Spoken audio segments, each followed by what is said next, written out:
আসসালামু আলাইকুম, সবাই কেমন আছেন? আজ হচ্ছে ঈদের চতুর্থ দিন, 20 তারিখ। সিলেটবাসীর জন্য আসলে একটা খুশির দিন।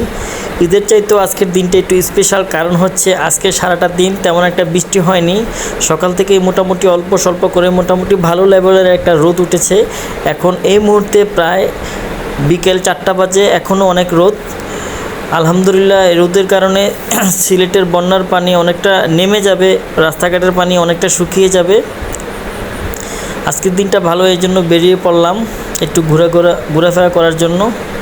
আর ভাবলাম একটা ভিডিও করা যাক, ভিডিওটা আপনাদেরকে দেখাই আজকের সিলেটের পরিস্থিতি কেমন যাচ্ছে, আমাদের দিনকাল সিলেটবাসী আমরা কেমন আছি। সত্যি কথা বলতে কি, এই মুহূর্তে আমি আছি খাদিমপাড়ার দিকে, শাহপরান রোড। আর এখানটাতে তেমন একটা বন্যা হয় না, টুকটাক পানি জমে থাকে, এটাই, এছাড়া কিছু না। কিন্তু সুরমা নদীর পার্শ্ববর্তী যে এরিয়াগুলো, ওই সমস্ত এরিয়াগুলোর অবস্থা আসলেই খুব শোচনীয়। তেমন একটা শুকনা জায়গা নেই বললেই চলে। ওখানে যেখানেই আপনি যান না কেন, সেখানেই শুধু টই টই পানি।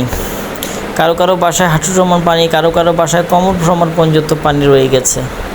কিন্তু সবচেয়ে কষ্টের ব্যাপার হচ্ছে গিয়ে, পবিত্র কুরবানি ঈদে অনেকেই হয়তো বা বাসা বাড়ি দোকানপাট বন্ধ করে দীর্ঘ একটা সময়ের জন্য ছুটিতে চলে গেছেন বাড়িতে। ওনারা যখন বাড়িতে থেকে শুনতে পেয়েছেন বা অনলাইনের মাধ্যমে দেখতে পেয়েছিল সিলেটে বন্যার পরিস্থিতি, ওদের বাসার মধ্যে পানি ঢুকে গেছে, দোকানের মধ্যে পানি ঢুকে গেছে, এমন অবস্থায় ওনারা না পারছেন সিলেটে আসতে, ওনাদের বাসা বাড়ি দোকানপাট সেভ করতে না পারছেন, ওনাদের ঈদটা ওনাদের গ্রামের বাড়িতে গিয়ে আত্মীয় স্বজনদের সাথে ভালোভাবে কাটাতে। আসলে খুব দুঃখজনক একটা ব্যাপার।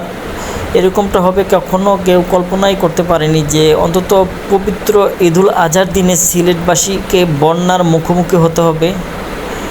আল্লাহ সিলেটবাসীকে হেফাজত করুক।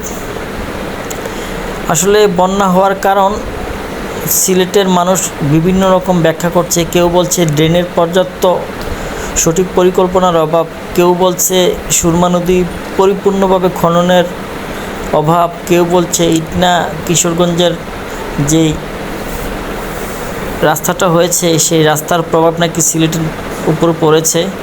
আসলে আল্লাহ জানে কিসের কারণে এই সমস্যাটা হয়েছে। আর এক শ্রেণীর মানুষ বলছে এটা সম্পূর্ণটাই হচ্ছে ইন্ডিয়ার চক্রান্ত।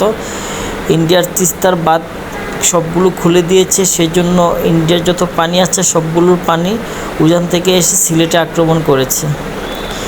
তো যাই হোক, এভাবেই কাটছে আমাদের দিনকাল। আজকের দিনটা ভালোই, সেই জন্য আগেই বললাম যে রাইড করতে বেরিয়ে পড়ছি। তো এই পর্যন্ত সবাই ভালো থাকবেন, আবারও দেখা হবে ইনশাল্লাহ।